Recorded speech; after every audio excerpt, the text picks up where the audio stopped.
আমি সুনন্দিনী সেনগুপ্ত। আমরা পূর্বাচল থেকে বলছি। তো ফার্স্ট আমাদের রিকোয়ারমেন্ট ছিল আমাদের একটা মন্দির পুজো ইউনিটের জন্য। তো আর ফার্স্ট থেকে স্পেসিফিকেশনটা খুব লিমিটেড ছিল, কারণ আমরা ডাইনিং আর ড্রয়িং এর মাঝে মন্দির সেকশনটা রাখতে চেয়েছিলাম, এবং সেটাই প্রমিনেন্সি বাড়ানোর জন্য, ঘরের প্রমিনেন্সি বাড়ানোটাই মূল উদ্দেশ্য ছিল। তো তারপরে স্বাভাবিকভাবে ইন্টারনেট সার্চ করে তারপরে আমরা এই সংস্থাটার সন্ধান পাই। তো সেখানে আমার হাজবেন্ড ফার্স্ট কন্ট্যাক্ট করেন।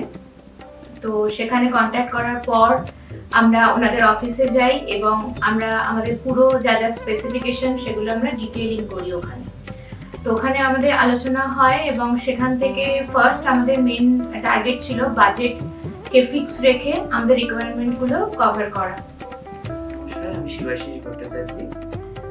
আমরা নেক্সট ডেকোরকে ডেকোরের কাছে যখন যাই তখন আমরা ফার্স্ট যেটা স্পেসিফাই করি যে আমাদের যা যা কাস্টমাইজেশন দরকার, যেরকম আমাদের পূজা ইউনিটের সাথে একটা স্টোরেজ দরকার, আমাদের তার সাথে একটা সিটিং অ্যারেঞ্জমেন্ট দরকার, যেটা মডিউলার সেট আপ হতে হবে যাতে বাইরে থেকে না দেখা যায়।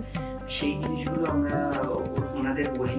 আমরা যেটা ওনারা অনেক রকম মেটেরিয়াল বা অনেক রকম আমাদের বাজেটের মধ্যে অনেক রকম কাস্টমাইজ করে দেয়। সেখান থেকে আমরা নিজেদের এটা সিলেক্ট করি এবং তারপরে কাজ হয়। কাজ করতে মোটামুটি 1 উইকে প্রায় বেশি 10 ডেজ মতো লেগেছিল।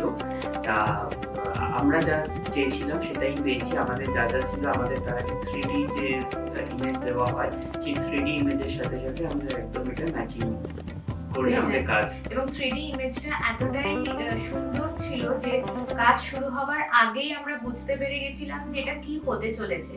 এবং সেই 3D ইমেজের থেকে যখন অ্যাকচুয়াল মন্দির এলো, তো পার্থক্য বোঝা যাচ্ছিল না। এবং মেন রিকোয়ারমেন্টই ছিল, আপনারা দেখতেই পাচ্ছেন এখানে যে ঠাকুর রাখা হয়েছে, দুর্গা ঠাকুরকে ছোট করে এই মন্দিরের ভেতর ফিট করানোটা একটা চ্যালেঞ্জিং ঘটনা ছিল।